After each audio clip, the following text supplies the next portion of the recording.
आज के वीडियो में हम बात करने वाले हैं बाकू अज़रबैजान की, क्योंकि मैं आपको एक्सप्लोर कराने ले जा रही हूँ इस जगह को। ये जगह बहुत ही सुंदर, बहुत ही प्यारी और देखने लायक है। तो हमने लैंडिंग करी थी बाकू इंटरनेशनल एयरपोर्ट पे, और यहाँ पहुँचते ही हमें सबसे पहले दिखी ये क्रूज़ शॉप। हालांकि ये वाइन शॉप थी, मेरे टाइप की नहीं। उसके बाद हमने पकड़ी मिनी बस जो कि हमें होटल की तरफ से आई थी, क्योंकि हमारा सेट ऑफ क्रू था जो नॉर्मल कार्स में नहीं आता। इसीलिए हमारे लिए स्पेशली बस भेजी गई कि हम सब साथ में आए। यहाँ के रास्ते इतने ज़्यादा सुंदर और इतने ज़्यादा वाइब्रेंट थे कि इनसे नज़र ही नहीं हट रही थी। कह सकते हैं कि ये कहीं ना कहीं हमें अपने साइबर हब की याद दिलाता है जो हमारा गुड़गांव में है। इतनी ही बड़ी रोड से हमारे यहाँ पे भी इन रास्तों को एक्सप्लोर करते हुए हम फाइनली अपने होटल मैरियट पहुँचे। और यहाँ पहुँचते ही हमने सबसे पहले किया चेक इन, और उसके बाद हमने करी ये लॉबी एक्सप्लोर। सच बताऊँ तो मुझे इतनी जल्दी चीज़ें पसंद आती नहीं हैं, लेकिन ये लॉबी सच में बहुत ही ज़्यादा सुंदर और बहुत ही ज़्यादा ऑर्गेनाइज थी। यहाँ पे कम से कम हमने 20 से 25 मिनट बिताए थे, क्योंकि हमें यहाँ पे वेट था अपने कैप्टन्स का। एक्चुअली वो बाहर गए थे कुछ चीज़ें लेने के लिए। और इतनी देर वेट करने के बाद हमें ये रियलाइज़ होने लगा कि यार इतनी लंबी फ़्लाइट थी और अब हम बहुत ज़्यादा टायर्ड फ़ील कर रहे हैं। So I think we should go to our room only. अब यहाँ पे बर्दाश्त के बाहर हो चुकी थी चीज़ें, क्योंकि इतना वेट नहीं हो रहा था। सो फाइनली हमने डिसाइड किया कि now I think we should go to our room.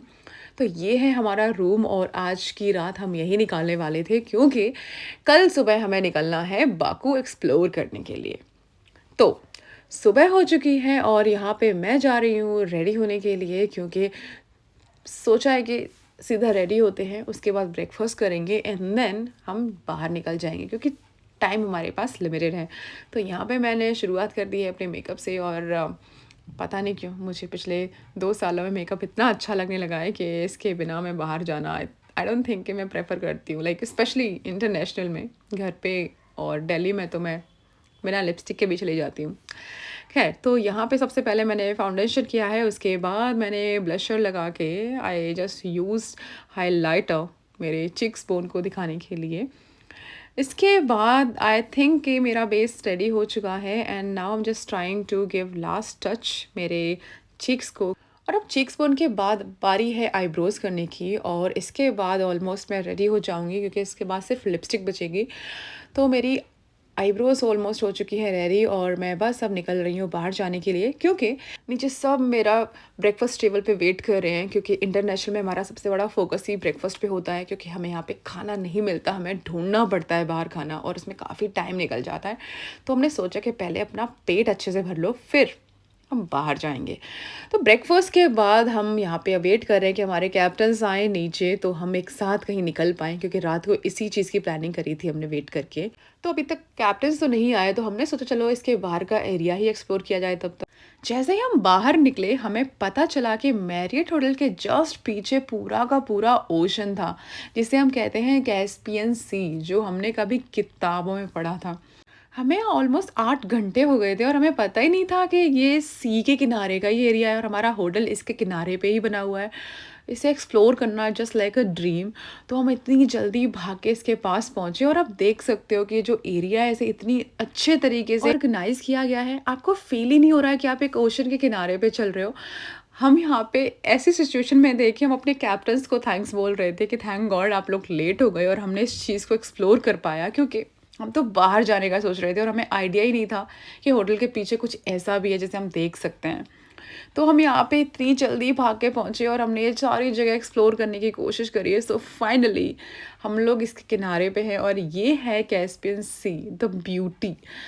अगर बाकू की बात करी जाए तो बाकू फेमस है यहाँ के फ्लेम्स टावर के लिए, क्योंकि यहाँ पे 3 ऐसी बिल्डिंग्स हैं जो मुझे लगता था कि वो पेंगुइन की शेप की है, लेकिन वो पेंगुइन नहीं, वो फ्लेम के आकार की हैं, जैसे कि आग की लौ निकलती है, ये वो वाली बिल्डिंग्स है। तो मुझे बस उसके बारे में पता था, मुझे इस एरिया का पता नहीं था कि ये यहाँ पे है।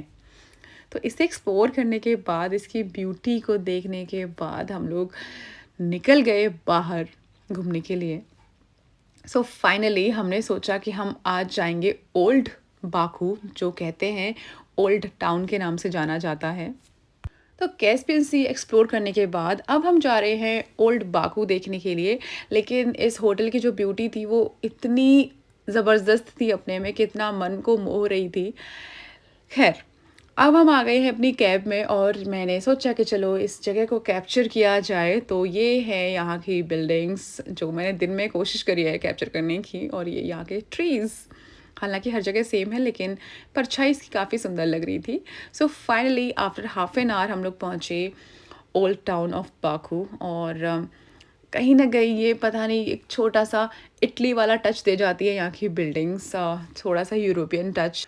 और इस जगह पे आके मैं सबको यही बोल रही थी कि देखो मुझे अच्छे से कैप्चर करना है इस पौधे के साथ, क्योंकि गुलाब बहुत ही ज़्यादा सुंदर दिख रहा है यहाँ पे।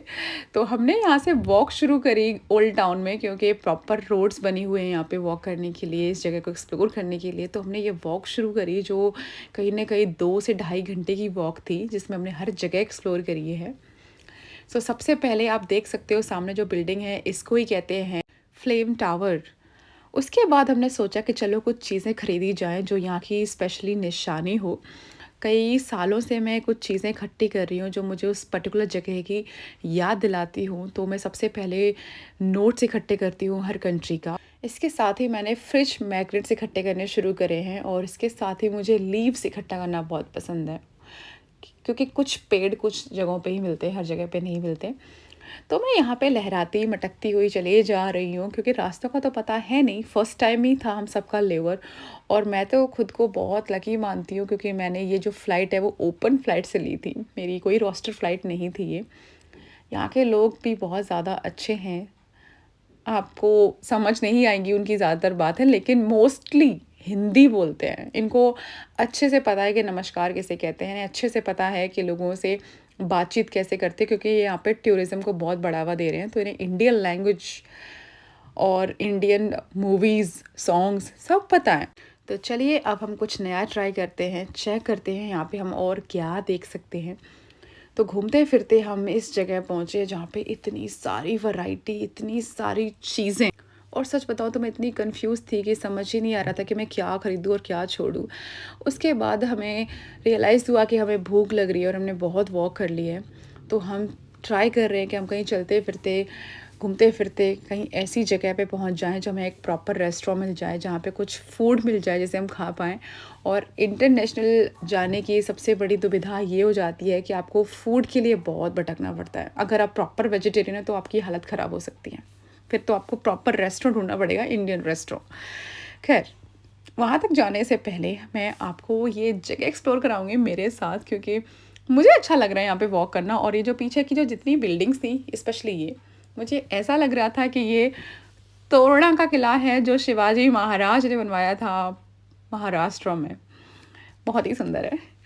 वॉक करते करते मुझे यहाँ पे एक बहुत ही प्यारी सी आंटी मिली जो मुझे कुछ तो बोल रही थी इशारे में, जो मुझे समझ नहीं आया, और मैंने बस स्माइल करके वो चीज़ पास ऑन कर दी। और बाद में रियलाइज़ किया यार क्यों, शायद मुझे उनसे बात कर लेनी चाहिए थी, लेकिन लैंग्वेज ही बैरियर था कि मुझे समझ ही नहीं आया। खैर, अब मैं यहाँ पे वेट कर रही हूँ कि मेरे संगी साथी आएँ और हम एक साथ में वॉक कर पाएँ, क्योंकि सब पीछे रह गए हैं और मैं यहाँ पे बस चलती चली जा रही हूँ। जैसा मोहब्बतें मूवी में है ना, इतने सारे पेड़, इतनी सारी सुंदरता, ऐश्वर्या राय चली जा रही है। फिर ये ऐश्वर्या वॉक करते करते पहुँची है एक बहुत ही प्यारी सी अम्मा जी के पास। हालांकि एक स्टैचू है जो रियल लग रहा है, और वहीं पे साथ में ये अंकल खड़े हैं। मैंने सोचा बात करूं लेकिन नहीं हो रहा है। खैर, उसके बाद हम पहुंचे रेस्टोरेंट जहाँ पे हमने फूड ऑर्डर किया, लेकिन साथ में हमें मिली है प्यारी सी मेहमान, और इससे पहले हमें 15-16 ऐसे मेहमान मिल चुके थे। वापस आते हुए हमें मिले ये सर जो यहाँ पे वायलिन बजा रहे थे, और बहुत ही ज़्यादा टची लग रहा है ना। लास्ट हमने सर की म्यूज़िक एक्सप्लोर करी और उसके बाद हमने सोचा चलो भाई वापस चलते हैं। तो फाइनली हम पहुंच चुके हैं अपने होटल मैरियट, क्योंकि अब हमें थोड़ा सा करना है रेस्ट, जो कि हमने अच्छे से नहीं किया है। और इंटरनेशनल लेआउट्स में सबसे बड़ी बात यही हो जाती है कि हमारे पास लिमिटेड टाइम होता है, उसी में हमें खाना भी है, सोना भी है, फ्रेश भी होना है, खुद को टाइम भी देना है, घूमना भी है और शॉपिंग भी करनी है और बहुत कुछ करना है। तो वॉक करते करते हम पहुँचे हैं फाइनली अपने रूम पे, और अब मैंने सोचा कि अब रूम में तो आ ही गई हूँ तो चलो थोड़ी सी फ़ोटोग्राफी हो जाए, जो कि मैं सुबह नहीं कर पाई थी। सो ये फ़ोटोग्राफी फिनिश करने के बाद अब ये ऐश्वर्या राय वापसी कर रही है दिल्ली आने के लिए। तो ये हो चुकी है रात और हम जा रहे हैं एयरपोर्ट की तरफ। तो ये जो बिल्डिंग्स कल बहुत ही ज़्यादा वाइब्रेंट लग रही थी, आज मुझे ये ज़्यादा ग्रीनिश दिखाई दे रही हैं, क्योंकि हर चीज़ कलरफुल तो है ही, लेकिन ग्रीन ज़्यादा है, जो शायद मुझे लगी है। तो दोस्तों, हम मिलेंगे अपने अब नेक्स्ट वीडियो में, तब तक आप भी एक्सप्लोर करिए। बाय।